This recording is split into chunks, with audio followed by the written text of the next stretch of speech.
Olá, bem-vindo ao Bicis-Lux em Portugal. Eu sou Daniela Cislux e neste episódio eu convido você a passear comigo através da azulejaria portuguesa. Vamos conhecer juntos a história desta arte que é um dos maiores símbolos de Portugal. Visitaremos juntos o Museu Nacional do Azulejo, um local de referência nacional e internacional, instalado no antigo convento da Madre de Deus. Durante a nossa visita ao convento, preste especial atenção aos pormenores da suntuosa igreja, que na minha opinião é uma das mais belas de Portugal. Vocês facilmente vão reparar na minha feição de deslumbramento. Todas as vezes que entro na igreja do convento da Madre de Deus, eu fico encantada com a beleza e a riqueza de detalhes. Visitaremos também a Fábrica Santana, que é considerada a última grande fábrica de azulejos e faianças artesanais da Europa ainda em funcionamento, onde os artesãos criam peças únicas, utilizando técnicas centenárias. Preparado para me acompanhar neste passeio?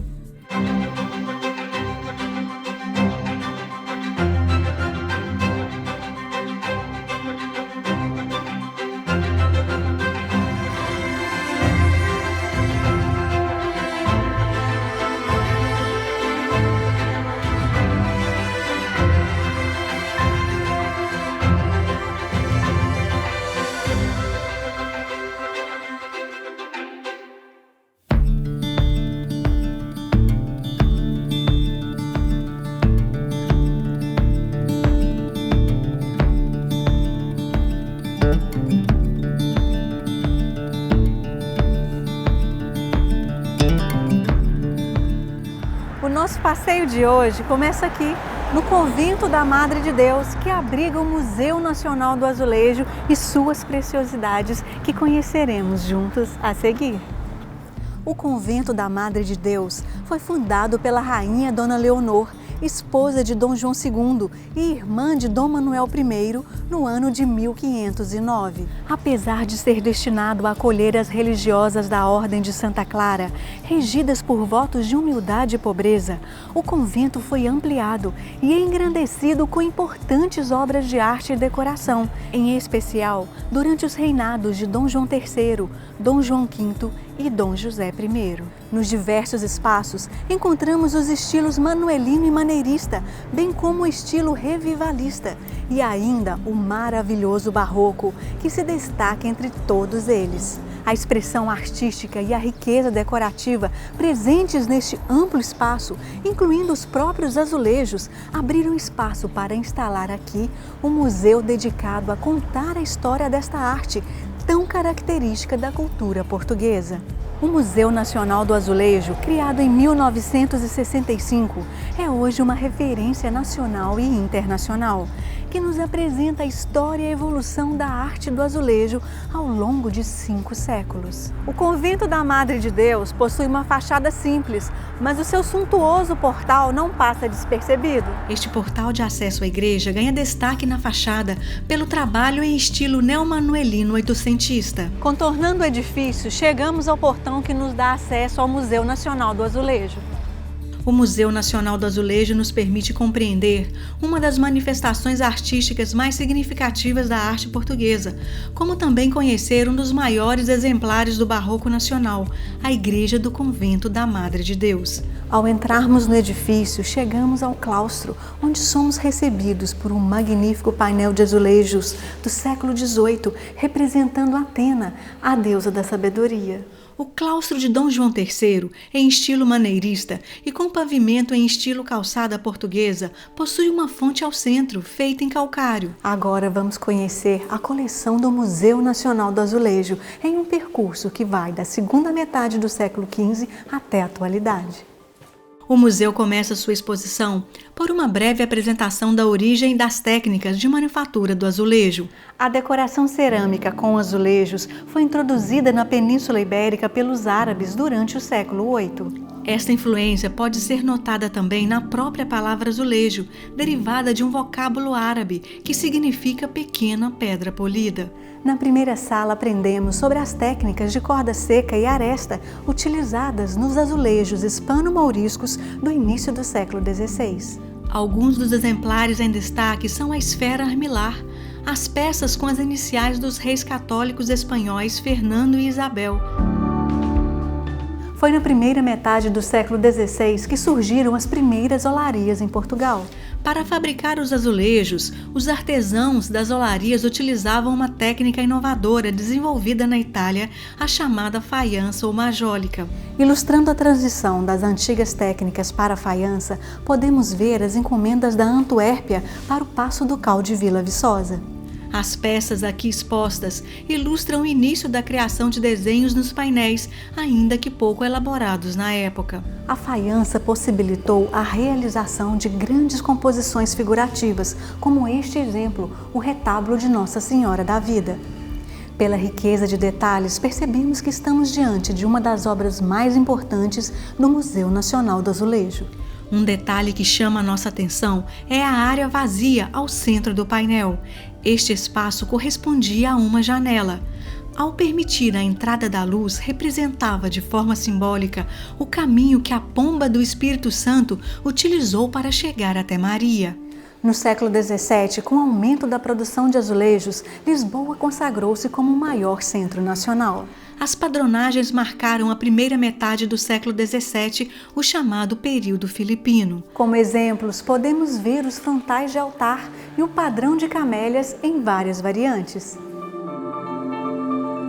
Chegamos então à Capela de Dona Leonor, o ponto de partida para a construção do convento da Madre de Deus. O acesso à igreja é feito pelo suntuoso coro baixo, mas antes vamos conhecer a Sala do Capítulo.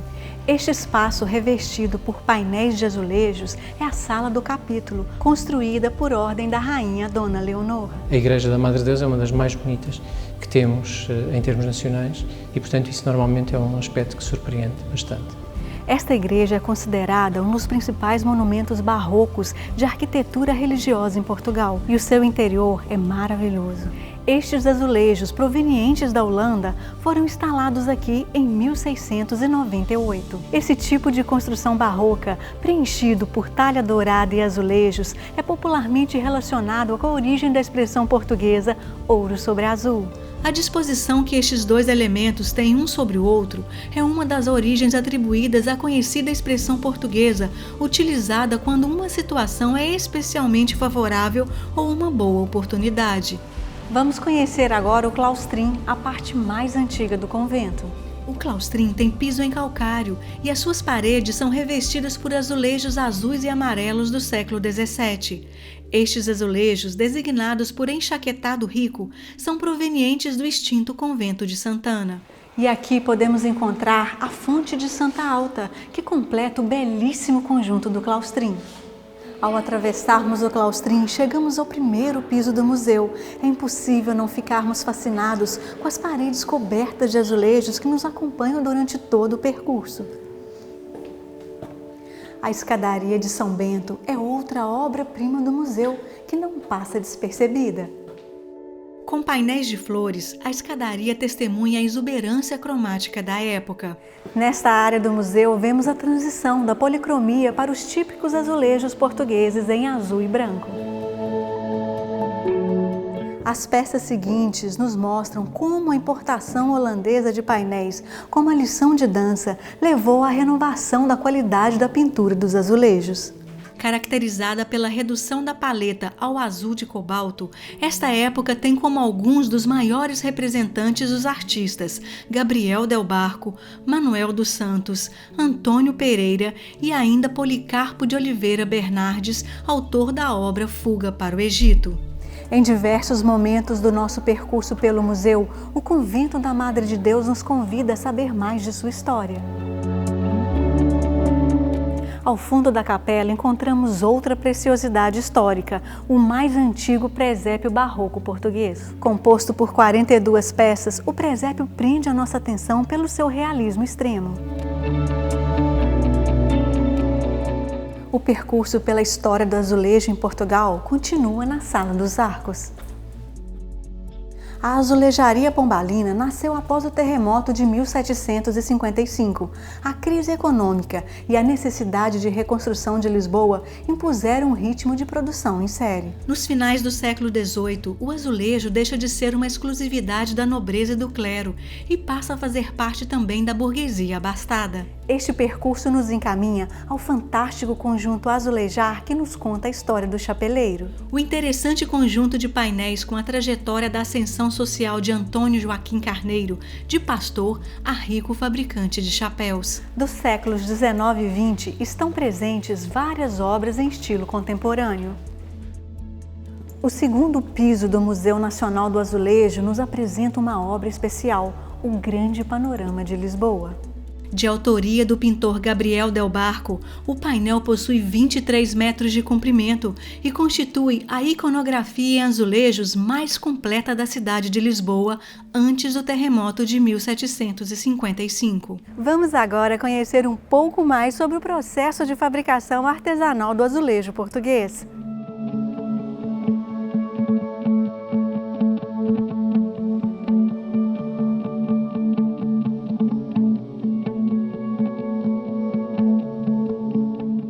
Todos os azulejos e faianças aqui produzidos são feitos de acordo com as técnicas centenárias características da azulejaria portuguesa, mais especificamente com a técnica majólica, introduzida na Península Ibérica no século XVI. A primeira etapa é moldar os objetos em argila. A argila é modelada até obter a forma desejada. No caso dos azulejos, o barro é colocado manualmente nos moldes até adquirirem o aspecto final. Moldadas, as peças recebem um carimbo que certifica sua origem. As peças passam por um período de secagem que leva cerca de 2 meses. Após a secagem, as peças vão pela primeira vez ao forno, onde ficam por 48 horas a 1050 graus Celsius. A terceira fase é chamada de vidração.